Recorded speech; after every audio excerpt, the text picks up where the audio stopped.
Pada pagi hari ini sesuai dengan jadwal dan agenda yang akan memberikan kajian adalah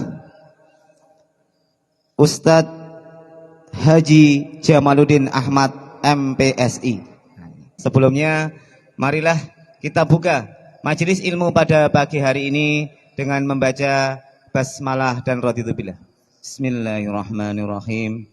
Raditu billahi rabba wa bil islami dina wa bi Muhammadin nabiyya wa rasul. Rabbi zidni ilma. Bapak Ibu, siapakah orang-orang yang dimuliakan oleh Allah? Allah ngendika wonten Al-Qur'an, inna akramakum indallahi atqakum. Orang yang paling mulia adalah orang-orang yang paling bertakwa. Ini penegasan Allah, penegasan Islam bahwa kemuliaan itu bukan ditentukan rasnya. Israel paling mulia di dunia, tidak ada.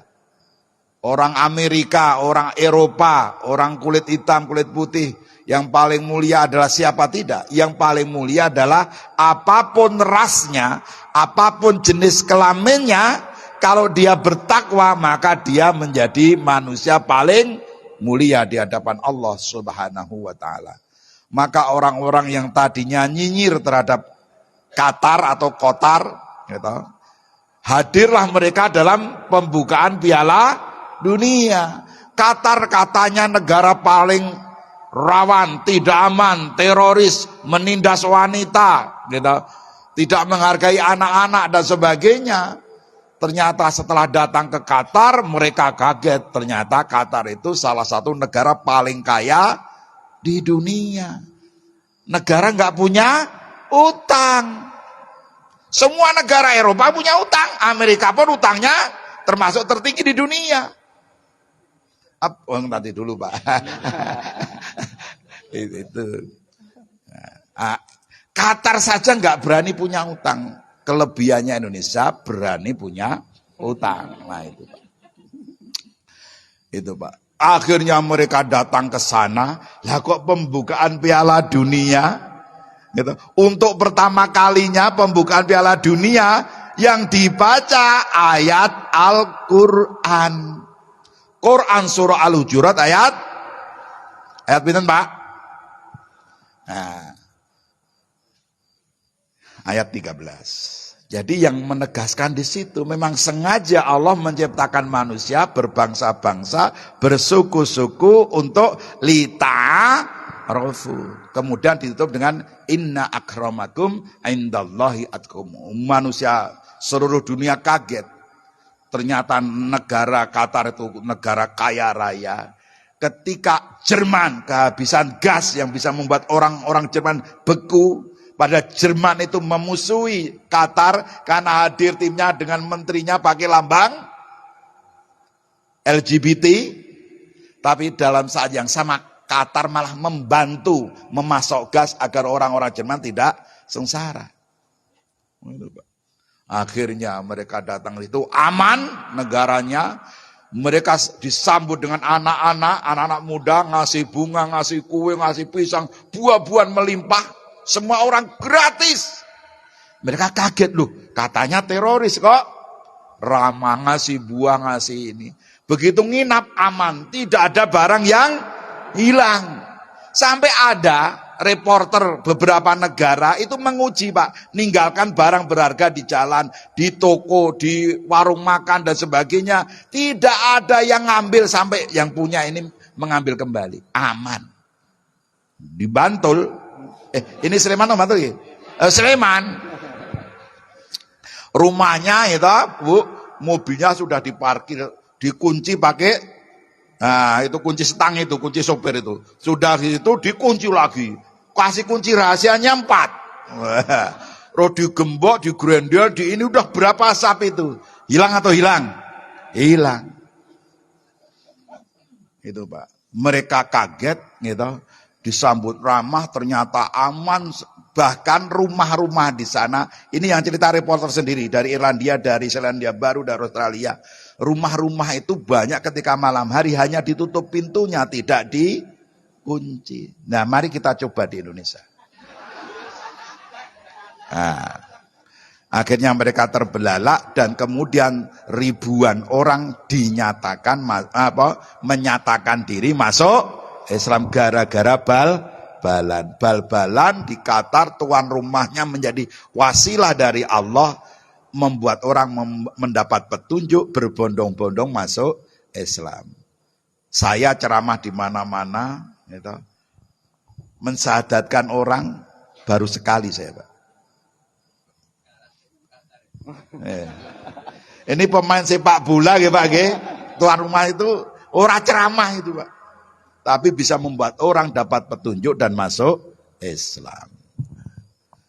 Alhamdulillah. Nah Bapak Ibu yang saya hormati, itulah salah satu contoh Qatar, negara yang sering dijelek-jelekan. Tapi nanti Qatar ini akan menjadi negara yang akan memimpin kaum muslimin untuk mendatangkan situasi Islam yang adil dan makmur. Insya Allah. Bani Tamim disebut Rasulullah khusus. Mereka nanti akan menolong agama Allah. Bersama pejuang-pejuang Gaza. Bersama pejuang-pejuang Khurasan. Silakan baca hadisnya. Tapi ini materinya tidak di situ. Walaupun diparingi judul kalih Ustadz Sakir, wajib judulnya itu dan tidak boleh diganti. Judulnya Muhasabah Akhir Tahun. Nah, Qatar tadi bisa menjadi muhasabah bagi kita. Negara sekecil itu, tapi menjadi negara paling kaya di dunia. Salah satu negara paling kaya di dunia. Ternyata juga bisa negara itu tidak utang. Ternyata negara itu juga bisa aman, adil, dan makmur. Ternyata negara itu bisa menjadi wasilah orang-orang masuk Islam. Nah, Bapak Ibu yang saya hormati, kita semua ini hidup terikat waktu.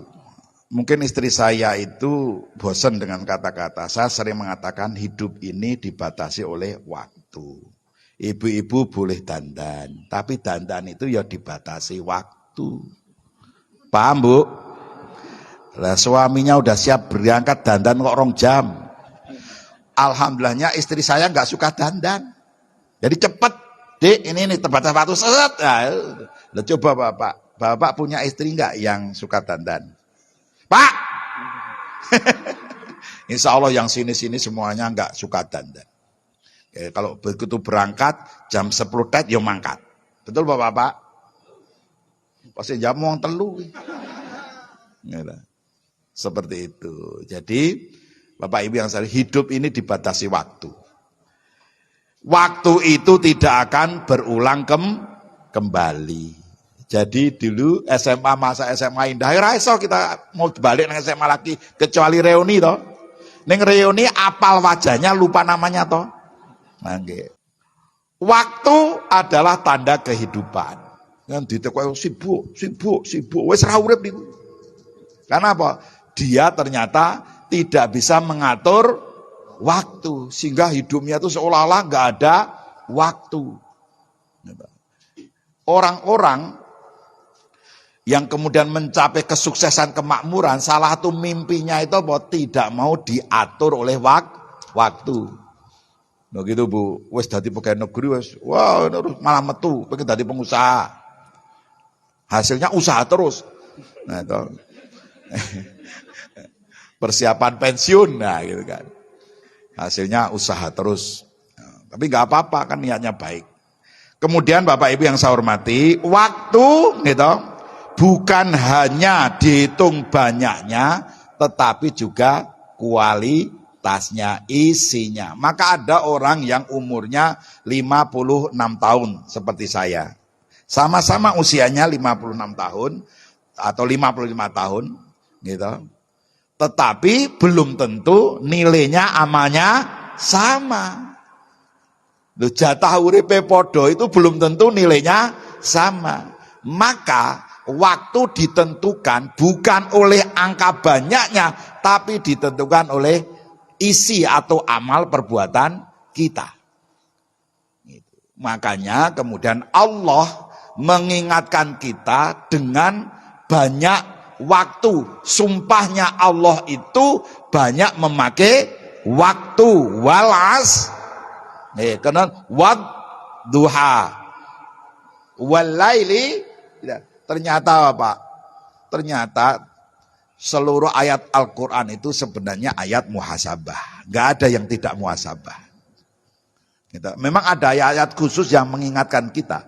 Tetapi setelah saya baca Al-Quran itu, saya renungkan, ya ayat muhasabah kabeh. Begitu jenengan kita mendengarkan Alhamdulillahi Rabbil Alamin. Sing jenengan bayangke apa? Yang kita bayangkan apa? Allah itu maha dahsyat, maka puja-puji itu hanya untuk Allah, Raja segala alam semesta. Terus jadi muhasabah toh. Lah kok kita kemaki gemleleng. Padahal Raja segala raja yang berhak puja-puji itu hanya Allah. Kalau cantik jangan membuat cantik kita itu takabur. Kalau kuasa jangan membuat kita takabur. Kalau jadi pemimpin jangan setiap orang berbeda dianggap musuh. Ya toh? Muhasabah. Kenapa? Raja itu hanya Allah. Alhamdulillahi Rabbil Alamin. Itu. Terus jangan baca apalagi itu setelah saya renungkan. Ketika cerita tentang siksa neraka, semuanya muhasabah. Maka tafsir-tafsir Al-Quran itu judulnya kan Pak, unik-unik. Misalnya Pak Khuraisyab tafsirnya Al-Misbah. Al-Misbah itu artinya apa Pak? Penerang, cemerlang. Muhammadiyah membuat tafsir Ad-Tanwir. Kemudian Buya Hamka Al-Azhar. Kemudian ada lagi nama Al-Quran yang paling terkenal di samping Al-Quran adalah Az-Zikr. Itu kan sebenarnya menerangkan pada kita, memang ayat Al-Quran itu gunanya untuk kita renungi. Agar kita memperoleh cahaya hidup, penerang kehidupan, petunjuk kehidupan. Hanya orang-orang yang selalu setiap mendengarkan Al-Quran itu direnungkan, dimuhasabai, maka dia akan dapat fungsi Al-Quran. Hudal linasi wa bazinati minal huda wal furqon. Ya. Ada lagi yang lainnya menjelaskan seperti itu. Itu hanya akan terjadi kalau orang ketika dibacakan Al-Quran itu merenungkan, memikirkan. Maka ayat-ayat Al-Quran itu banyak diakhiri dengan afala ya'qilun, afala yatafakkarun, dan seterusnya. Itu semuanya kan perintah-perintah muhasabah. Nah, oleh karena itu betul apa yang dimintakan Ustaz Syakir Jamaluddin ke saya sendiri dengan judul itu menjadi kemudian membaca-baca, akhirnya membuat PowerPoint tentang muhasabah. Nah itu Pak, ternyata hidup itu seperti itu. Nah Bapak-bapak yang saya hormati, Allah Subhanahu wa Ta'ala kalau untuk bicara tentang waktu yang menjadi inti kita menjalani kehidupan itu, maka yang sangat terkenal adalah Quran surah wal asri atau Quran surah al asr. Ayat ini, surah ini menjadi sangat terkenal karena apa? Dipilih Kiai Haji Ahmad Dahlan untuk mengajak rakyat Indonesia, kader-kadernya, murid-muridnya waktu itu muhasabah awalnya adalah dari gerakan pengajian wal asri, bukan al-maun. Gitu Pak. Jadi wal asri ini diajarkan oleh kiai kita 7 bulan lebih. Kalau al-maun hanya 3 bulan lebih. Artinya apa? Ayat yang dipilih ini memang kiai kita mengajak bermuhasabah bahwa rakyat Indonesia waktu itu khususnya umat Islam banyak yang menyia-nyiakan hidupnya, dijajah yang meneng wae. Gitu loh Pak. Meskipun ada upaya-upaya, tetapi waktu itu kita belum betul-betul memanfaatkan waktu. Ya. Yang membuat kita tidak merugi. Orang Islam malu menjadi orang Islam. Gitu. Para priayi waktu itu malu untuk menjadi orang Islam dengan identitas Islam. Lah Ahmad Dahlan mengenalkan ayat ini, surah ini, di samping mengajak, mengevaluasi berapa puluh tahun kita dijajah, berapa puluh tahun kita tidak bangga dengan Islam, berapa puluh tahun dengan Islam tidak membuat kita maju. bukan Islamnya nggak maju Pak. Karena kita tidak mengenali Islam itu, maka kemudian diajak muhasabah wal asr. Innal insana lafi khusr. Itu sungguh orang itu dalam kerugian kecuali orang-orang yang beriman, beramal soleh dan berdakwah. Tawasobil haq, tawasobil sober itu dalam tafsirnya Buya Hamka itu dinamakan ayat dakwah. Gitu. Jadi tawasobil haq menyampaikan kebenaran, yad'una ilal khair wa ya'muruna bil ma'ruf wa yanhauna 'anil munkar harus dilakukan dengan segala upaya, sarana prasarana, teknologi, cara persiapan ya untuk mensukseskan dakwah itu dengan penuh kesabaran. Itu. Jadi ini menarik karena apa? Ternyata manusia itu tidak akan rugi kalau dia beriman, kemudian beramal soleh, berprestasi kebaikan dalam kehidupannya, dan kemudian mau berdakwah. Itu Pak. Jadi Bapak Ibu dengan datang ke sini kita semua punya modal. Ditambah imannya karena kemarin yang ngasih ngaji Ustadz Willy Brodus Lasiman. Akidah kita dikuatkan, iman kita. Terus ada ceramah yang kemarin lagi parenting. Gitu. Bu, ibu-ibu bertugas dakwah terhadap putra putrinya, kalau bisa tetangganya, termasuk dakwah terhadap suaminya, karena dalam paham Muhammadiyah tugas dakwah itu laki-laki dan perempuan sama-sama gitu bertugas untuk berdakwah dalam paham Muhammadiyah. Muhammadiyah ibu-ibu harus meramaikan pengajian-pengajian, memakmurkan masjid-masjid karena ada paham yang melarang wanita ke masjid. Nah Muhammadiyah tidak menganut paham itu Pak. Beda, nggak apa-apa kan? Tapi nggak usah saling menyalahkan. Saya hanya menunjukkan beda paham. Gitu. Jadi ibu-ibu mulai hari ini makmurkan masjid-masjid. Kalau Muhammadiyah lebih menganjurkan, mengajak wanita-wanita untuk ikut memakmurkan masjid. Biar suami istri berangkat bareng-bareng ke masjid. Ternyata Bapak-bapak, saya datang ke pengajian itu rata-rata ya seperti itu. Mayoritas datang ngaji tidak bersama pasangannya. Ini perlu muhasabah. Karena kalau di dunia ngaji bareng aja susah, sholat jamaah ke masjid susah, gimana mau bareng-bareng ke surganya? Ini Pak nggih. Allah kan janji dalam Quran surah At-Tur ayat muhasabah juga. At-Tur ayat 21, Allah mengingatkan kita, menginformasikan kita, memberi kabar gembira pada kita. At-Tur ayat 21 nggih Bu nggih. Itu Allah, kita itu akan dikumpulkan bareng oleh Allah di surganya nanti bersama Mbah Buyut, putra cangga, suami istri semuanya. Syaratnya hanya satu, iman. Podo-podo bareng-bareng beriman. Beriman bermakna di situ bermakna apa Pak? Kita meyakini kebenaran Islam, gitu. Kemudian mempraktekkan Islam itu bareng-bareng dalam kehidupan sehari-hari. Maka nanti akan ketemu di surga. Nih, bapak-bapak, pengen nggak? Ibu-ibu dulu lah. Nih, ibu-ibu pengen nggak nanti ketemu lagi suaminya di surga? Ibu-ibu yang sana pengen buatan Bu? Bu? Pengen, alhamdulillah. Itu hampir 100% ibu-ibu itu ingin ketemu suaminya lagi di surga. Persoalannya bapak-bapak mau saya tanya ini. Bapak-bapak ingin nggak ketemu lagi istrinya di surga? Manghitung Bu, nih Bu. Nah, ya, manghitung ini. Jadi saya ingin paling 10 orang tadi.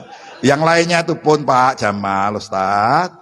Pun sengsara di dunia cukup sekali saja. Nanti di akhirat ganti yang lebih baik.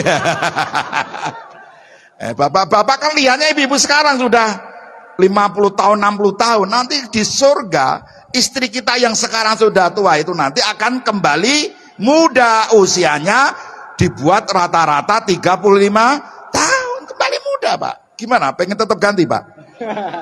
Pun tetap ganti Pak. Guyonan saja Bapak. Nah, ini saya juga ragu-ragu ini. kenapa ya mayoritas pengajian itu yang datang kok istri tua? Ya, sekarang coba ibu-ibu yang usianya di bawah 40 tahun ngacung. Cung. 5 orang. Ngacung yang di bawah 40 tahun. 1, 2, 3. Wingking ini kan mboten, Pak. Nah, ini yang ngaku usianya di bawah 40 tahun hanya 3. Ternyata pengajian itu lebih diminati istri tua dibanding istri muda. Maksudnya istri tua itu, Bu, istri yang usianya sudah 40 tahun ke atas. Allah itu ngasih sinyal muhasabah. Gitu. Allah itu jarang bicara angka, tapi ada dalam salah satu surah beliau ngasih sinyal angka penting untuk muhasabah kita. Muhasabah kita dalam menjalani kehidupan. Yaitu Quran surah Al-Ahqaf ayat 15. Di situ sinyalnya ada 2. Thalathuna syahra sama arba'ina sana. 30 bulan masa emas awal yang kita umat Islam harus muhasabah, jangan sampai ada anak lahir kekurangan gizi. Karena akan melahirkan generasi yang lemah. Thalathuna syahra itu 30 bulan awal manusia dikandung, dilahirkan, disusui, dan disape. 30 bulan Allah menyebut langsung angka itu. Itu angka istimewa yang kita harus berusaha keras. Ketika istri kita hamil, para suami harus muhasabah, menyiapkan nutrisi yang baik agar istri kita sehat, dan ketika lahir nanti selamat, bayinya menjadi bayi yang berkualitas. Sekarang terkenal dengan apa namanya, Bu? Stunting. Nah, jangan sampai kita melahirkan anak-anak menjadi kualitasnya seperti itu. Itu perintah Allah, penting sekali bagi kita umat Islam. Jangan istrinya hamil ngerokok kelepas-kelepus. Gitu. Istrinya hamil moncang, mancing. Mancing itu nggak dilarang, Pak. Tapi kalau istrinya lagi hamil kalau moncang, mancing, rong dino ramulih. Gitu. Mendingan saya ngobi mancing. Buat napa-napa itu saya, selama tidak melupakan sholat, tidak melupakan tugas sebagai suami. Lah wong mancing ini kalau udah maniak, Pak, ora oleh we bahagia kok. Non? Ah, bojo murid tinggal mancing.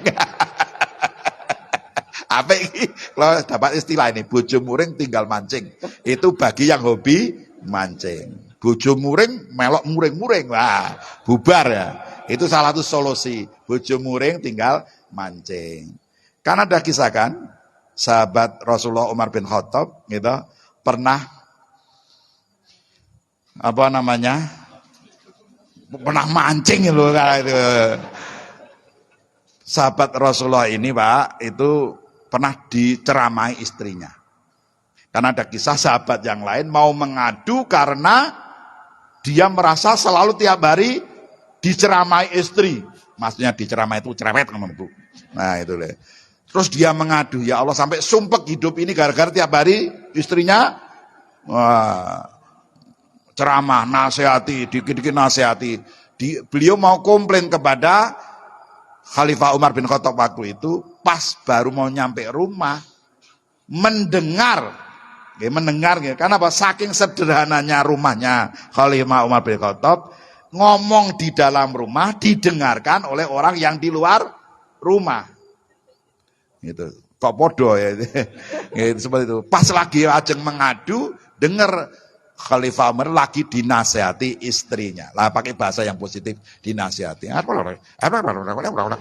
kan. Terus Khalifah Umar, "Iya, Dek. Ya, Dek."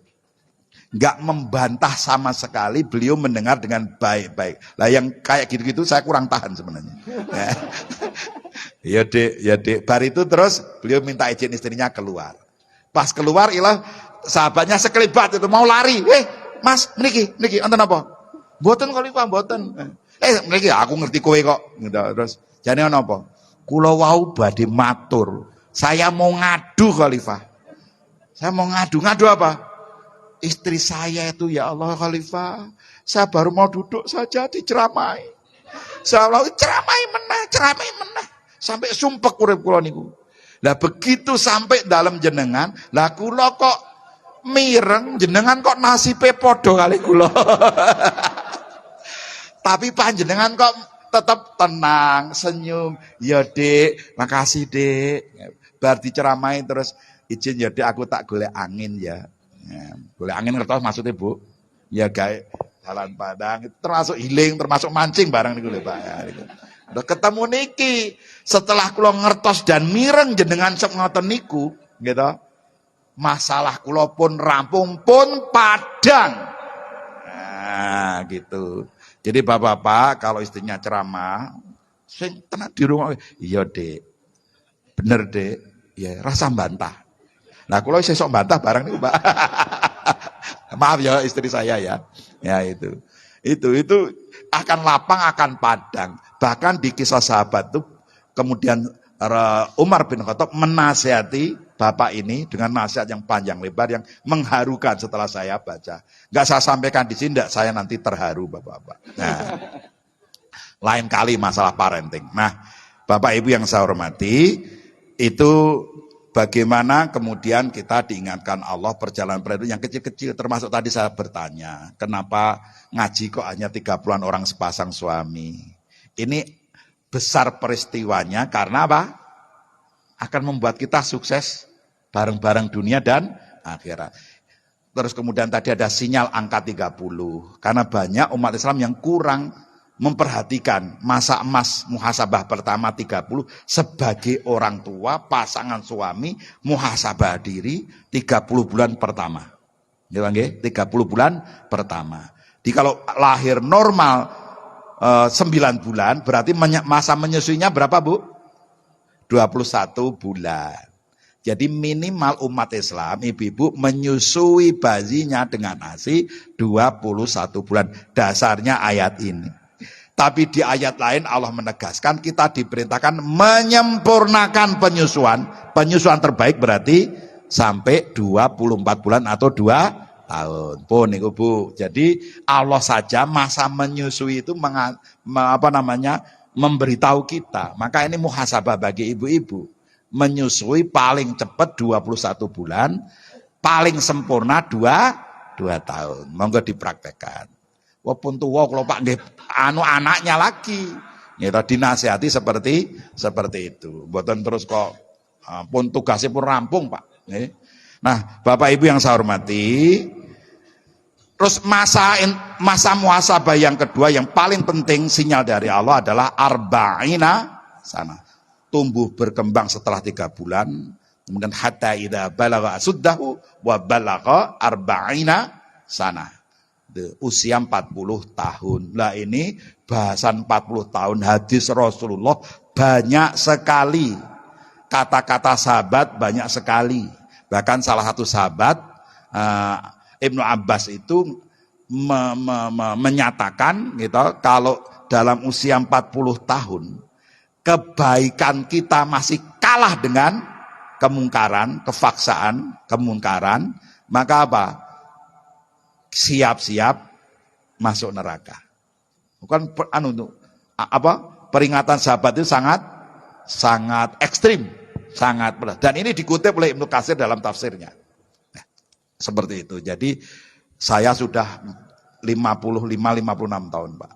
Sudah melewati 40 tahun. Lah, untuk muhasabah ini kemudian Allah ngasih kriteria muhasabah usia 40 tahun itu minimal kita berusaha memiliki 5. Yang pertama banyak bersyukur, yang kedua senang dengan amal soleh yang diridhoi Allah, yang ketiga berikhtiar kuat jadi orang yang soleh dan menyiapkan mendidik anaknya jadi orang soleh. Ini materi muhasabah untuk kita sebagai orang tua, keluarga. Kemudian bertobat dan berislam dengan benar. Itu Rabbi auzi'ni an ashkura. Pun apa tuh Bu? Lah itu muhasabah 40 tahun ke atas. Memiliki 5 ini. Kalau usia 40 tahun ke atas masih gerangsang hidupnya. Gitu. Wes usia 40 60 tahun ke atas masih apalagi pengen 8 periode dan sebagainya itu ya. Nah, itu terus sampai wah segala cara dilakukan itu namanya gerangsang, celutak, geragas, gimana? Itu ya berat karena Allah udah ngasih sinyal kalau sudah ampun tahun banyaklah bersyukur kamu sudah dapat nikmat yang banyak. Wis dadi lurah 2 periode. Itu muhasabah, syukuri nikmat Allah Subhanahu wa taala, muhasabah. Hidup harus lebih baik. Apa tandanya? Senang melakukan kebaikan yang diridhai Allah. Ya, buat program-program kebaikan. Gitu. Seperti itu. Terus yang ketiga apa? Menyiapkan anaknya jadi anak yang soleh. Bukan malah anak yang mempermalukan bapaknya. Wa aslih li fi dzurriyyati. Siapkan dirimu jadi orang yang soleh. Masamu sudah masa yang seharusnya semakin dekat pada Allah.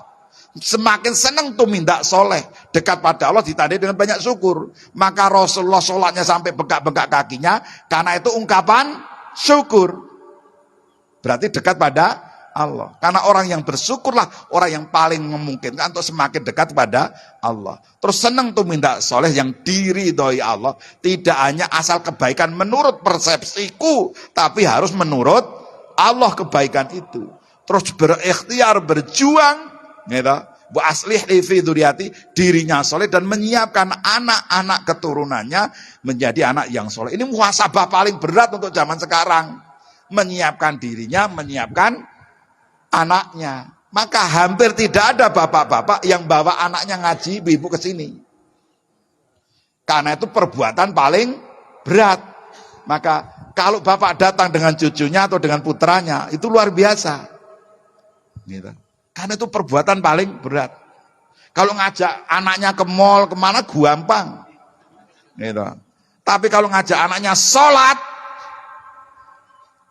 kulo merasakan itu berat. Kadang-kadang berhasil 1, kadang-kadang berhasil 2. Anak kulo 4, Pak. Gitu. Anak kulo 4. Gitu. Jadi kadang-kadang berhasil 1, 2, tapi harus ikhtiar. Yang jadi tugas kita adalah berikhtiar mengajak anak-anak kita ke dalam kebaikan. Kalau setiap suami membawa istrinya ngaji, kalau setiap suami dan istri sama-sama ke masjid, kalau suami istri sama-sama ngajak anaknya ke masjid, kalau suami sama-sama ngajak pengajian, insya Allah masjid-masjid akan makmur, pengajian-pengajian akan subur. Gitu Pak. Insya Allah. Nah Bapak Ibu yang saya hormati, dari apa yang kita jalani tadi, gitu, muhasabah. Jadi banyak sekali sebenarnya ayat-ayat muhasabah dari Allah. Sinyal-sinyalnya juga banyak sekali dalam Al-Quran ini. Maka Bapak Ibu yang saya hormati, Allah Subhanahu wa taala kemudian mengingatkan kita agar kita sering-sering untuk melakukan muhasabah.